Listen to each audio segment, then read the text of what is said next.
तो आज हम लोग जो हैं बहुत सारी डायमेंशंस को निकालना सीखेंगे, ठीक है ना। पेपर में बहुत इंपॉर्टेंट होती हैं। आपको सिंपल ये दे दिया जाता है कि वेलोसिटी की डायमेंशन आप निकालें, या इस तरह दे दिया जाता है, डायमेंशन दे दी जाती है कि प्रूव करें वेलोसिटी जो है वो राइट हैंड साइड इक्वल है लेफ्ट हैंड साइड के, ठीक है ना। ये तमाम चीज़ें आज हम सीखेंगे। तकरीबन 20 से 21 डायमेंशन मैं आपको निकाल कर दिखाऊँगा, तो वीडियो को एंड तक देखिएगा। तो सबसे पहले डायमेंशन हम निकालते हैं स्पीड की, ठीक है। स्पीड बोलें या वेलोसिटी बोलें, ठीक है, एक ही बात है। इसका सबसे पहले फार्मूला आपको पता होना चाहिए हर डायमेंशन को निकालने से पहले। वेलोसिटी का फार्मूला आपको पता है, डिस्टेंस टाइम होता है, और डिस्टेंस की डायमेंशन एल होती है और टाइम की टी होती है, ठीक है ना। तो एल से डिनोट करते हैं डिस्टेंस को या लेंथ को, तो ये एल और टी ऊपर चले जाएगा, माइनस का 1 लग जाएगा, simple. L T minus 1 speed की डायमेंशन निकल गई। अब हम दूसरी डायमेंशन निकालते हैं लीनियर की, लीनियर मोमेंटम की, ठीक है। इसको पी से डिनोट करते हैं। इसका फॉर्मूला है आपके पास p is equal to M velocity. तो m आपके पास मास है और ये जो है वेलोसिटी है। मास को हम m से डिनोट करते हैं और वेलोसिटी की डायमेंशन हम पीछे निकाल के आ चुके हैं, lt माइनस 1। इनको मिला देंगे तो m lt minus 1 it's a velocity of linear momentum. Acceleration की बात करते हैं। एक्सेलरेशन का फॉर्मूला होता है velocity divide by time. Velocity की डायमेंशन एल टी माइनस 1 होती है, टी को टाइम को टी से डिनोट करते हैं। टाइम ऊपर चले जाएगा तो -1 हो जाएगा, और -1 और -1 प्लस, मतलब माइनस माइनस प्लस होंगे तो -2 हो जाएगा, ठीक है ना। L T minus 2 is the dimension of acceleration. Force की डायमेंशन का फॉर्मूला होता है F equal to M A, M mass, A acceleration. Mass को हम m से डिनोट करते हैं, एक्सेलरेशन को lt माइनस 2 से डिनोट करते हैं। सिंपली मिलाएंगे mlt माइनस 2 बन जाएगा।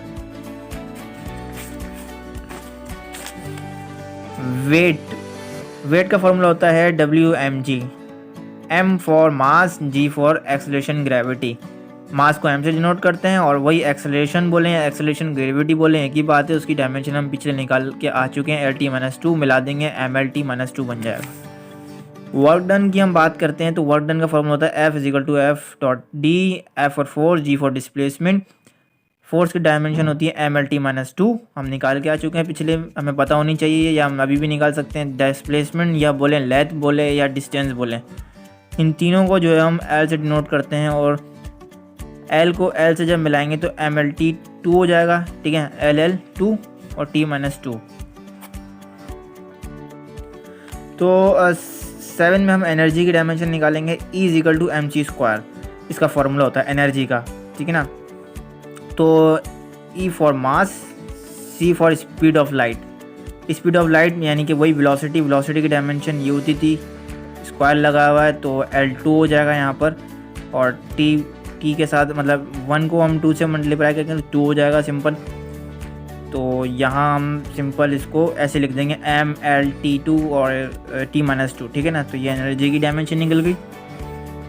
काइनेटिक एनर्जी का बताते हैं। काइनेटिक एनर्जी का फॉर्मूला 1/2 mv स्क्वायर होता है, m फॉर मास और v फॉर वेलोसिटी स्क्वायर। अच्छा, अब 1/2 यानी कि नंबर्स की कोई डायमेंशन नहीं होती, तो हम यहाँ कोई डायमेंशन नहीं लिखेंगे, ठीक है। इसकी कोई डायमेंशन नहीं होती।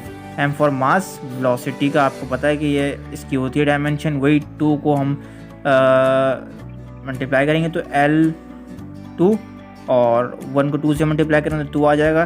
तो इस तरह ML2 T minus 2 kinetic energy की डायमेंशन निकल गई।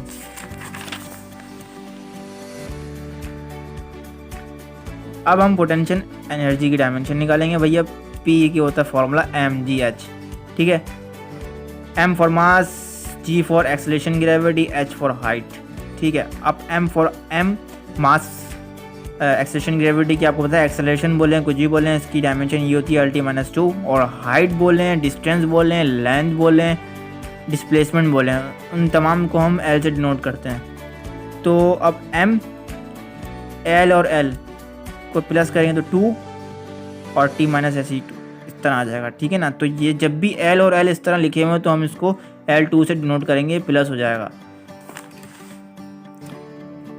एरिया की हम बताते हैं। एरिया में एरिया का फॉर्मूला होता है लेंथ मल्टीप्लाई बाय ब्रेथ। तो लेंथ का वही L, ब्रेथ का वही L को L से जब मल्टीप्लाई करेंगे तो L2 हो जाएगा। वॉल्यूम को आपको पता है, वॉल्यूम का फॉर्मूला होता है लेंथ मल्टीप्लाई ब्रेथ और थिकनेस। थिकनेस को भी एल से करते हैं, ब्रेथ को भी एल से डिनोट करते हैं और एल को लेंथ को भी एल से। तो एल एल एल 3 दफ़ा एल है तो 3 ऊपर क्यूब लिख दिया। इसकी डायमेंशन भी आप निकाल चुके हैं वॉल्यूम की। अब देखें हम पावर की डायमेंशन निकालते हैं। पावर का फॉर्मूला होता है P = वर्क डन और टाइम, ठीक है ना। वर्क डन और टाइम, वर्क डन की हम डायमेंशन निकाल के आ चुके हैं, हमें पता है वर्क डन का फॉर्मूला वैसे क्या होता है। वर्क डन का फॉर्मूला होता है FD मतलब फोर्स मल्टीप्लाई बाय डिस्प्लेसमेंट। इसकी डायमेंशन निकल जाएगी इस तरह, ठीक है ना। और टाइम को हम डिनोट करते हैं T से। अब T ऊपर चले जाएगा तो ये क्या होगा, ये -1 बन जाएगा, ठीक है ना। T ऊपर फॉर एग्जांपल देखें ये गया T ऊपर, ये -1 बन गया, ठीक है। अब माइनस माइनस क्या होता है भाई, प्लस होता है। और इसी तरह से जब हम 2 को 1 से प्लस करेंगे तो 3 बन जाएगा और ये डायमेंशन निकल जाएगी। टॉर्क की बताएंगे। टॉर्क का फॉर्मूला होता है F.D, फोर्स और डिस्प्लेसमेंट।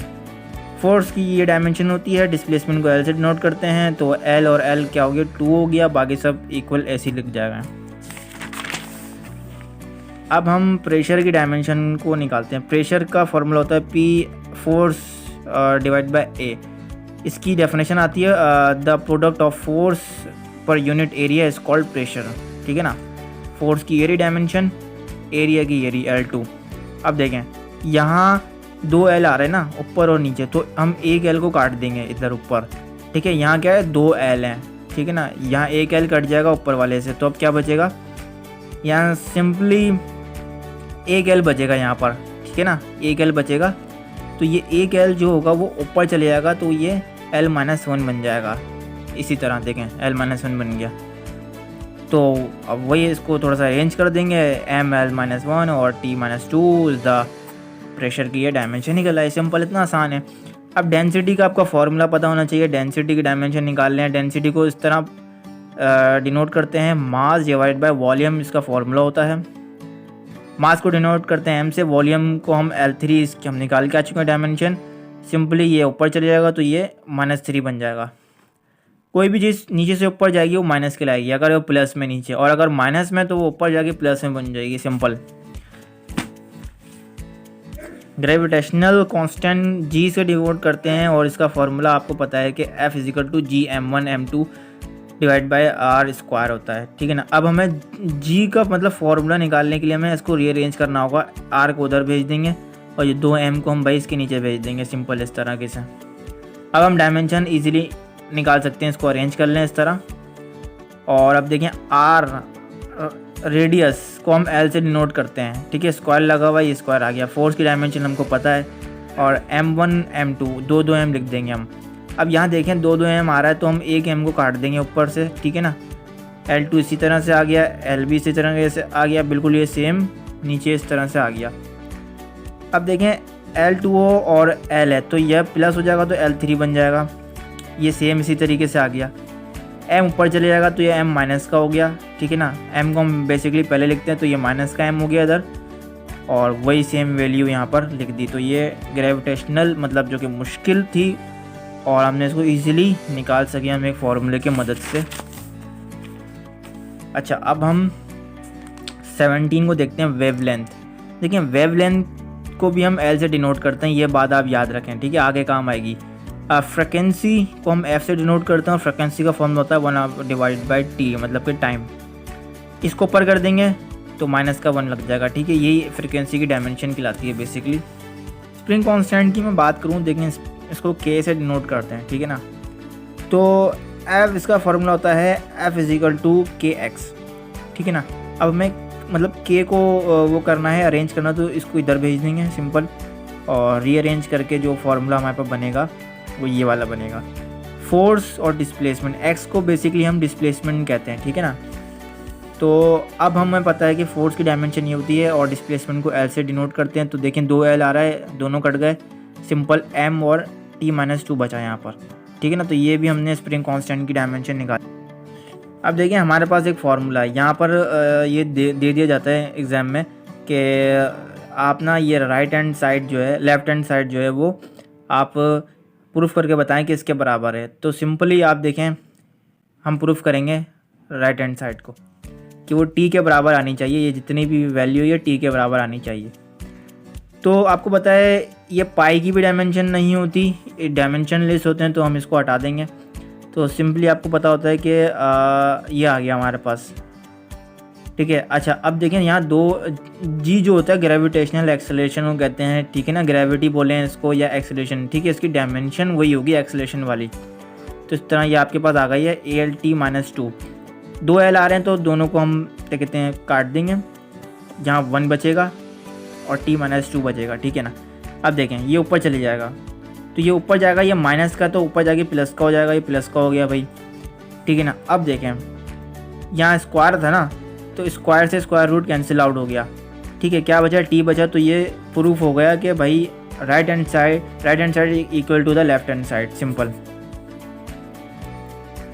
सबसे फेवरेट जो पेपर में आती है एंगुलर मोमेंटम, ठीक है ना। एंगुलर मोमेंटम की हम डायमेंशन निकालेंगे तो देखें इसका फॉर्मूला होता है P = m वेलोसिटी L, ठीक है। ये वेलोसिटी का सिंबल है, सिंपल मास है ये, तो m से डिनोट होगा। वेलोसिटी की डायमेंशन आपको पता है LT-1 और L तो L आ जाएगा सिंपली आप इसको ऐसे लिख देंगे ML2, क्योंकि 2 L हैं तो 1 L 2 L बन गए यहाँ पर, और T-1 था तो इसलिए सिंपल इधर आ गया। हमने एंगुलर मोमेंटम की जो है वो डायमेंशन निकाली यहाँ पर।